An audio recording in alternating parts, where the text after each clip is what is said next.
Praise the Lord. யாக்கோபு 3ஆம் அதிகாரம்.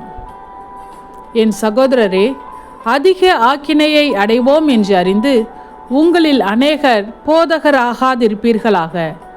நாம் எல்லாரும் அநேக விஷயங்களில் தவறுகிறோம். ஒருவன் சொல் தவறாதவனானால் அவன் பூரண புருஷனும் தன் சரீரம் முழுவதையும் கடிவாளத்தினாலே அடக்கி கொள்ளக்கூடியவனுமாய் இருக்கிறான். பாருங்கள், குதிரைகள் நமக்கு கீழ்ப்படியும்படிக்கு அவைகளின் வாய்களில் கடிவாளம் போட்டு அவைகளுடைய முழு சரீரத்தையும் திருப்பி நடத்துகிறோம். கப்பல்களையும் பாருங்கள், அவைகள் மகா பெரியவைகளாய் இருந்தாலும் கடுங்காற்றுகளால் அடிபட்டாலும் அவைகளை நடத்துகிறவன் போகும்படி யோசிக்கும் இடம் எதுவோ அவ்விடத்திற்கு நேராக மிகவும் சிறிதான சுக்கானாலே திருப்பப்படும். அப்படியே நாவானதும் சிறிய அவயவமாயிருந்தும் பெருமையானவைகளை பேசும்.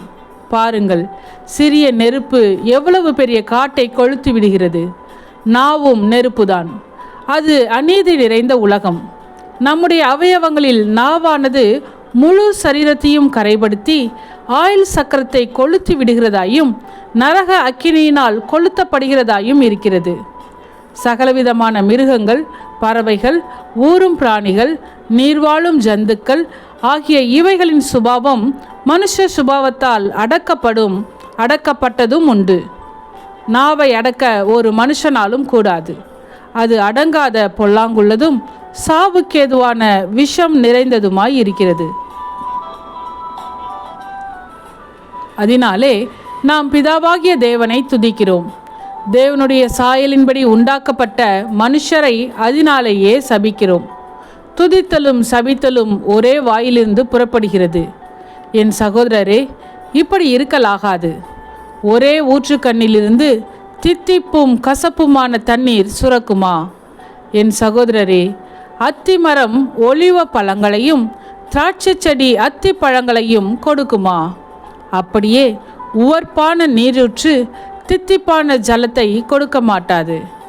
உங்களில் ஞானியும் விவேகியுமாய் இருக்கிறவன் எவனோ அவன் ஞானத்திற்குரிய சாந்தத்தோடே தன் கிரியைகளை நல்ல நடக்கையினாலே காண்பிக்க கடவன். உங்கள் இருதயத்திலே கசப்பான வைராக்கியத்தையும் விரோதத்தையும் வைத்தீர்களானால் நீங்கள் பெருமை பாராட்டாதிருங்கள்.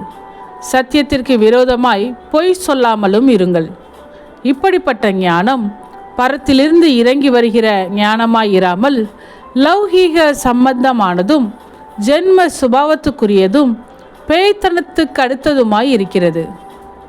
வைராக்கியமும் விரோதமும் எங்கே உண்டோ அங்கே கலகமும் சகல துர்ச்செய்கைகளும் உண்டு. பரத்திலிருந்து வருகிற ஞானமோ முதலாவது சுத்தமுள்ளதாயும் பின்பு சமாதானமும் சாந்தமும் இணக்கமும் உள்ளதாயும் இரக்கத்தாலும் நற்கனிகளாலும் நிறைந்ததாயும் பட்சபாதம் இல்லாததாயும் மாயமற்றதாயும் இருக்கிறது. நீதியாகிய கனியானது சமாதானத்தை நடப்பிக்கிறவர்களாலே சமாதானத்திலே விதைக்கப்படுகிறது. ஆமென். சத்தியத்தையும் அறிவீர்கள், சத்தியம் உங்களை விடுதலையாக்கும். இந்த வசனத்தின்படி அநேகர் சத்தியத்தை அறிந்து விடுதலையாக்கப்பட இந்த சேனலை லைக் செய்யுங்கள், அநேகருக்கு ஷேர் பண்ணுங்கள்.